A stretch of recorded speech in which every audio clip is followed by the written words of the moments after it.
Welcome back to another episode of the That's My Dad podcast. Got James Spann here with us. Welcome to the podcast, James. It's an honor to be on your show. Yeah, so most people know you as the weather guy.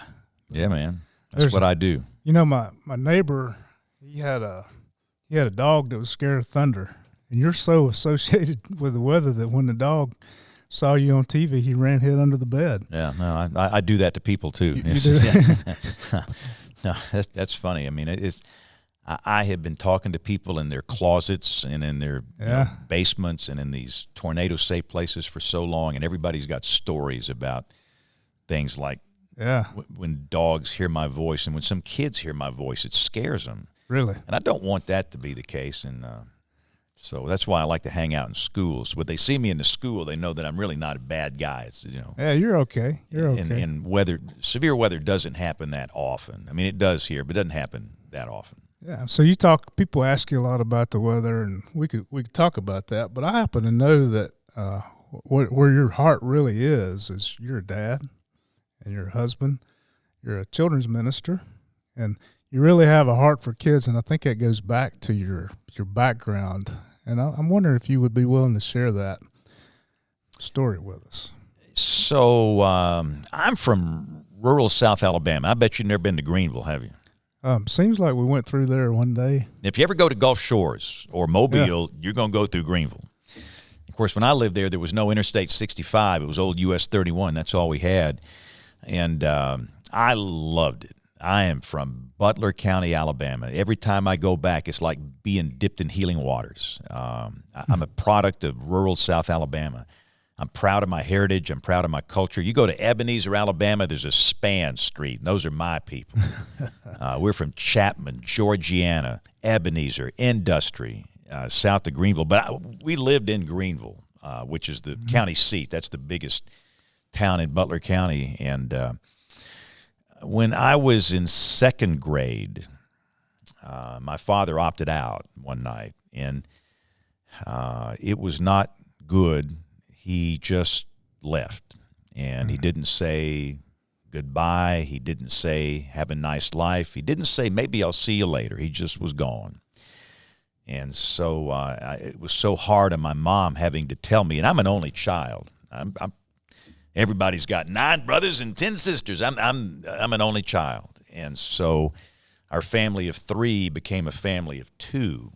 And he also made the decision not to pay a dime of child support, and we were broke. My mom was the secretary at Greenville High School. She was probably making maybe $300 a year. Now, you try and raise a child on that, even in the 60s, and that's not going to work. And I went to work. I don't think we had child labor laws back in the 60s, and so to survive, I went to work. I'd cut grass and carry golf clubs at the Greenville Country Club for these guys, and it was tough.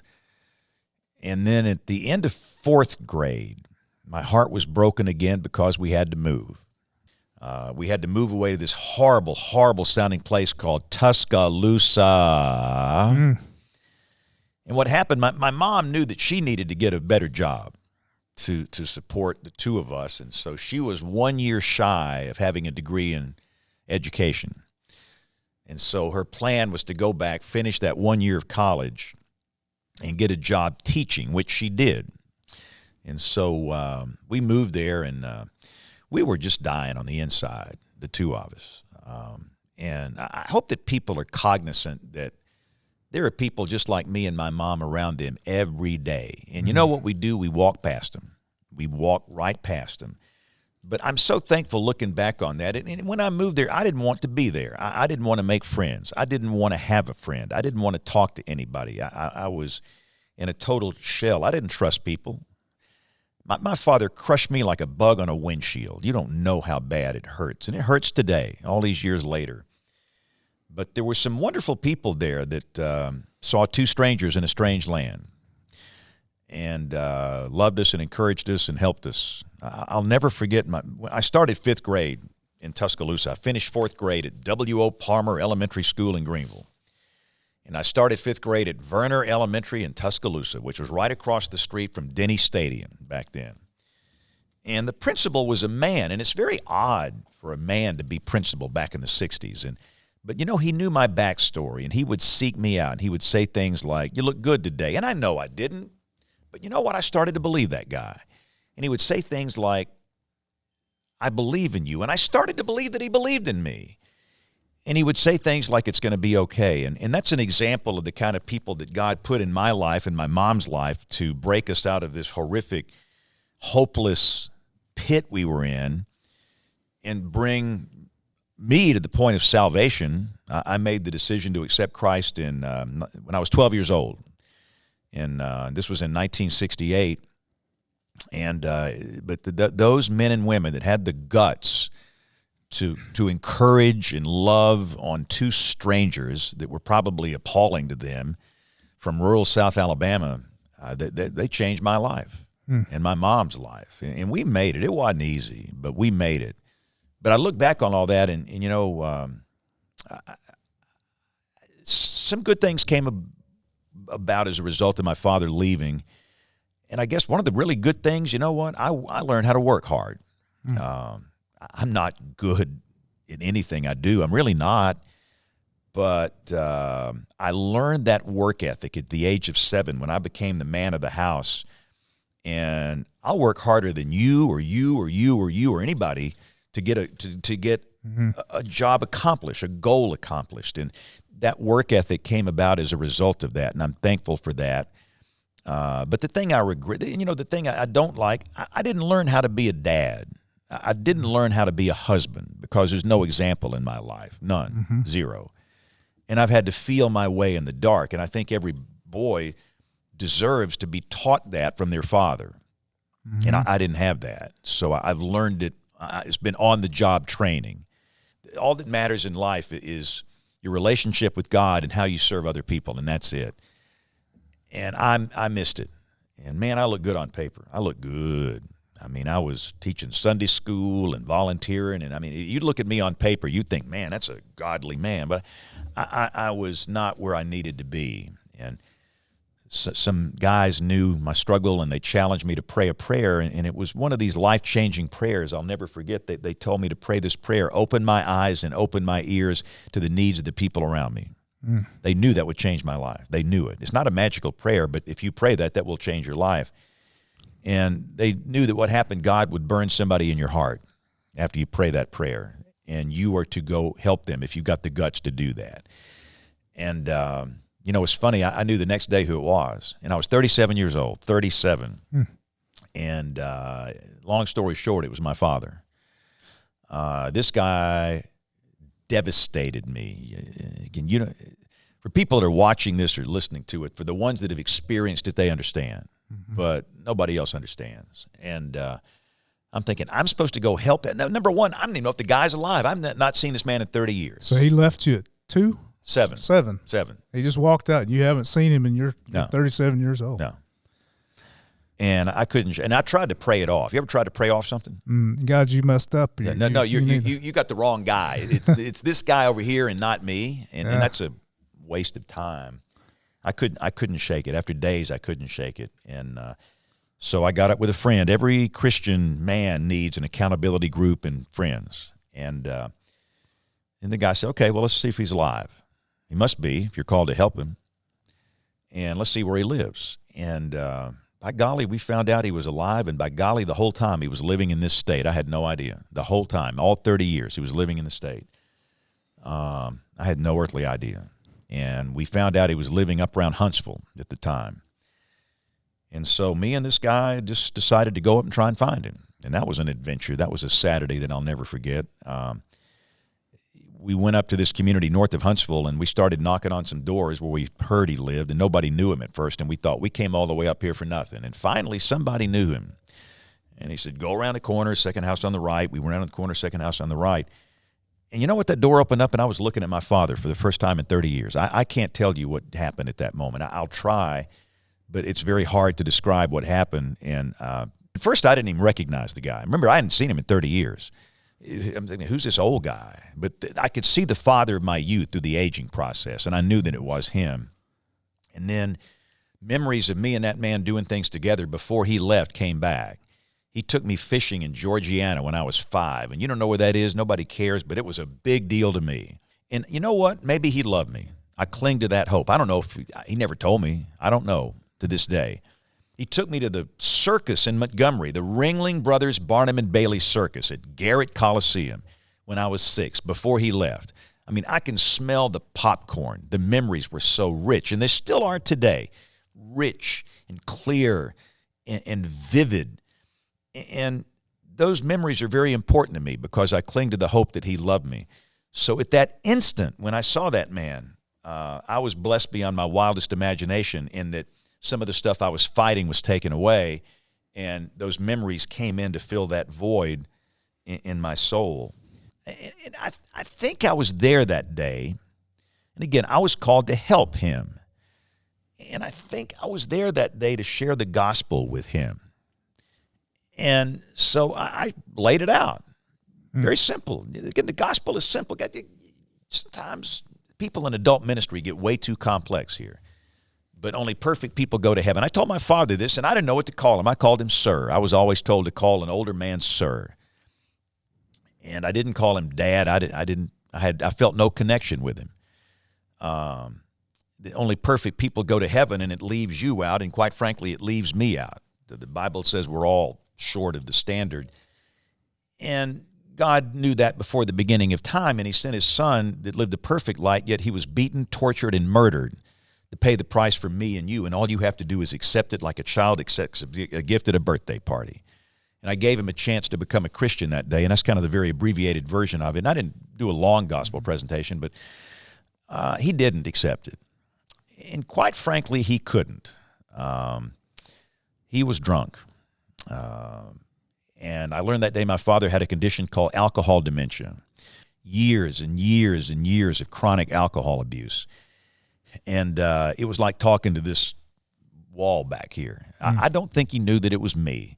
His behavior was embarrassing. His language. I can't tell you on this show what the words that came out of his mouth and what he called me and my friend. And he urinated in his yard twice. He wouldn't let us in the house, but he urinated in his yard twice while we were talking with him and while I was sharing the gospel. I tried to establish a relationship with him, found out that I had a half-brother and never knew I had. But he would die soon after that from that condition. It's some government facility.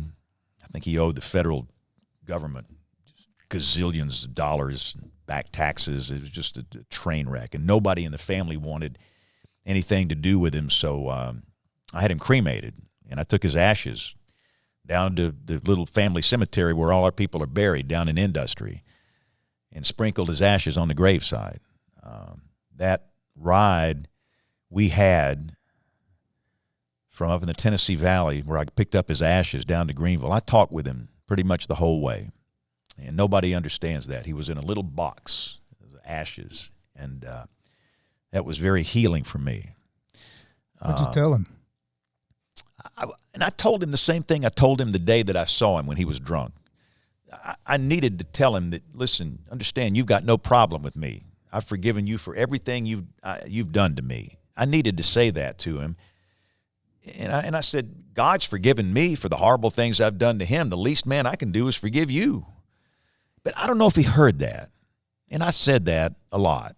I wanted to be sure that he knows somewhere that I've forgiven him. And I have no idea why I needed to say that over and over again. But I thanked him for taking me fishing in Georgiana, in Chapman, at the McGowan place. I thanked him for taking me to the circus. And I asked him if he loved me. I don't know if he did. All these questions. Why'd you treat my mama so bad? Why'd you treat me so bad? And some of that came out. And it wasn't really in anger. It was just trying to have a conversation. And of course, obviously, there's no answer, and there never will be an answer to that. But it was I don't know, therapeutic for me. Yeah. And I was by myself. I didn't, and I did meet one of his sisters, my aunt, at the gravesite. So when I sprinkled his ashes, she could be there and see that. And I thought somebody else needed to be there just to see that to kind of have some closure on his life. But, you know, Max, and his name was Max. That's my middle name is Max. And I don't think about it a lot anymore.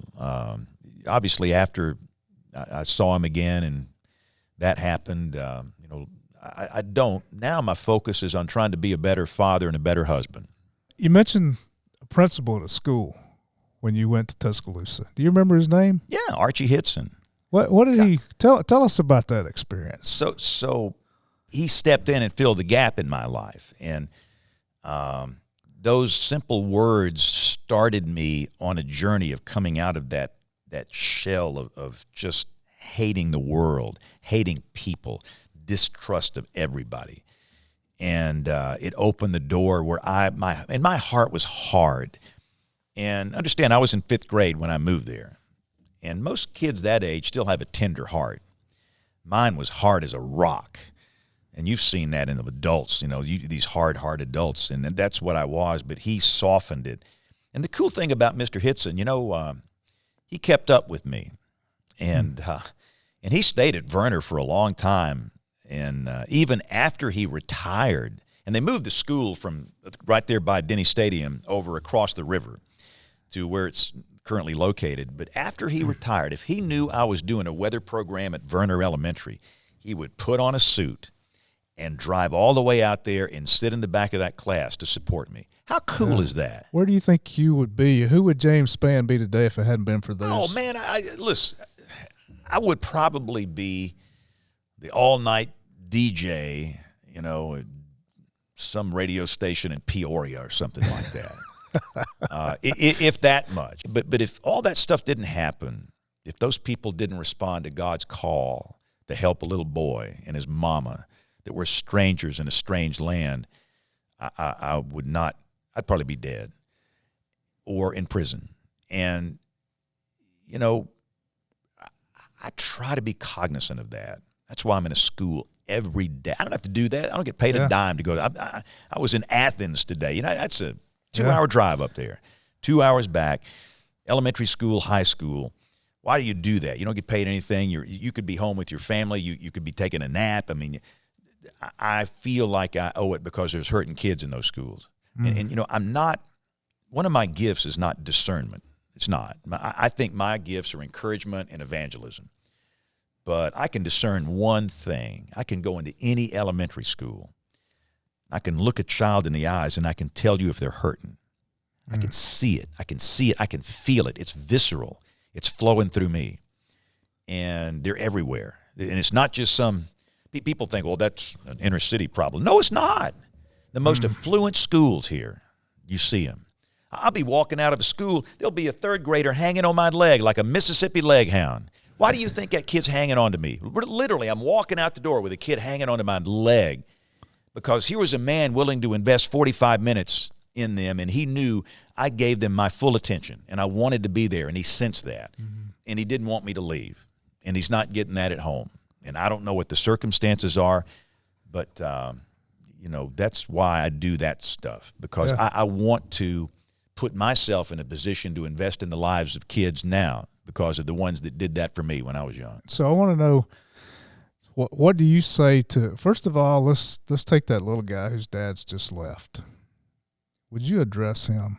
Can you? Well, first off, your father doesn't define who you are, okay? Your father does not define who you are. Don't let that happen. I thought about that a lot, but my father didn't define me. You look at my father and me, we are radically different people, and you're going to be a radically different person if your father abandoned you and left you broke and penniless and hurting and dying on the inside, okay? So that's got nothing to do with you. You have to make the decision now to go in the other direction and choose a godly life, being a man of integrity. And again, all that matters is your relationship with God and how you treat other people. That's it. It's really easy. So if your father just walked out on you, number one, that's your earthly father. Your heavenly father has never, ever, ever, ever left you. He was always with me. Even if I didn't feel it, he was there right by my side. And I look back on it and I can see it time and time again where I know now he was with me. So he's with you, even if you don't feel it. Your heavenly Father has not left you. You will never, ever be alone if you give your life over to Christ. And the other thing, too, consider treating other people better than your daddy treated you. And that's a way of maybe showing him, let me show him what I can do. And that's important. And when you do that, you'll be blessed. So let's speak to the guy who's a little older, and he's got a child or one on the way, and he's thinking, I have no idea because I didn't have a dad. I don't know how to be one. How did you figure that out? Well, I think the most important thing is communication with your wife.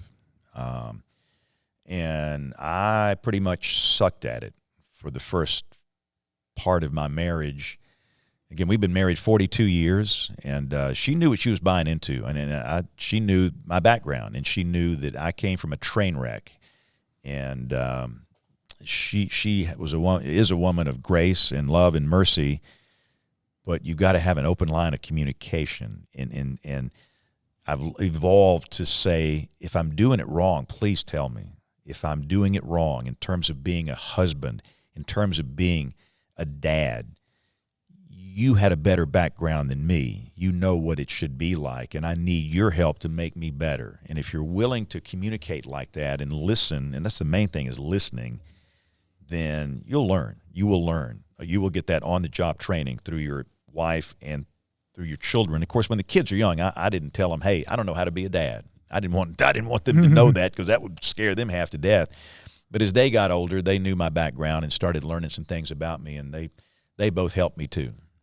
What would you like to say to your boys? What do they mean to you? Well, I want them to understand that God has wired them differently than me. You'll never be me, and I'll never be you. They will do things I will never, ever, ever, ever do. Never. I can't do.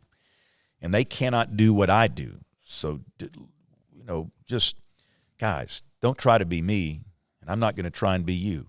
Find out what your passion is in life. God has burned in your soul and heart and body a passion and gifts to do certain things. I was born to stand in front of a green wall when there are tornadoes flying around here.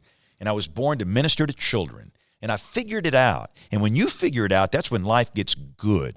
So find out what God has called you to do and plug into it, and then you will never work a day in your life. Never. You've got to follow the God-given passion that you have.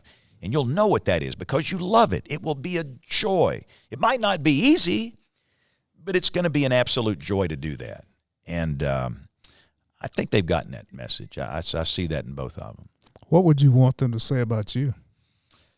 Oh, goodness. That's for them to say. Just that maybe I was there for them as best I could be there for them. I provided for them. They had food on the table. They had family love. They were accepted. They knew that I would never, ever, ever leave them. Never. They knew that the love there was unconditional, and that was for me and my wife, from both of us. And they felt secure. I think they did. Unlike me, that had no security, none. They knew that this family unit's going to stay together. And by golly, we have. And a lot of that's my wife. She's the greatest. I mean, she's the glue that holds it all together. So, James, we do a little reference check before we bring anybody on to great. Now I'm going to be kicked off the show here. This is great. And so I thought you'd be interested in seeing our reference check, because I think if we're going to present guys who have been great dads, and you're what we call a script flipper. We've interviewed lots of script flippers on this program, guys who've came out of terrible situations and they turned it around. And our whole focus with the That's My Dad project is it's a podcast, it's books, it's other thing. But our whole focus is that young men who are not blessed with the best situation can flip the script, can turn things around, and their children will have the kind of life that your kids have had. So we want to share with you what your kids and wife had to say about you. Hey, James. Camera shot Karen here with two special guys that have something they want to say to you. Hey, Dad.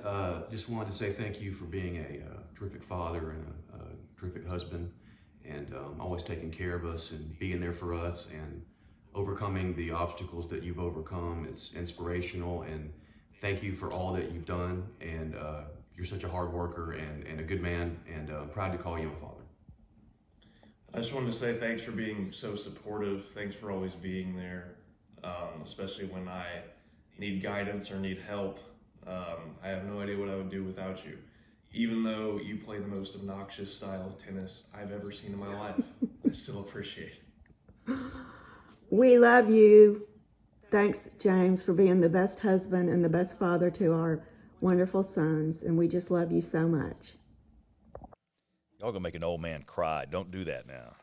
Old men cry very easily. You know that. So thank you for doing that. They're being way too kind. I don't think so. So as a kid that grew up without that, to see your kids respect and honor you and appreciate you, what does that mean to you? You're going to make me, don't make me, it means the world to me. I mean, goodness,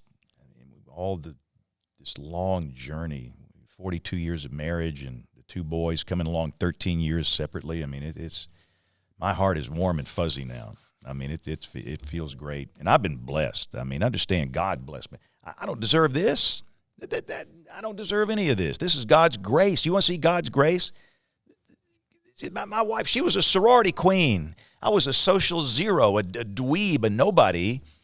And she was willing to go out with me, and we fell in love. And how did that happen? And then these two guys are just the greatest kids. So anyway, it means the world to me. So thank you for doing that. I didn't know you were going to do that. Surprise, surprise. Woo. Wow. Man. Well, this has been good, James. And you're a busy guy, and you were kind enough to come and share your time with us. That means a lot to me. So I appreciate that. Well, thanks for your ministry. This is awesome. Thank you, James. That'll conclude this episode of the That's My Dad podcast, where we're inspiring fathers to be great dads, and we're breaking chains of generational fatherlessness. Thanks for joining us. Thanks, James. See you next week.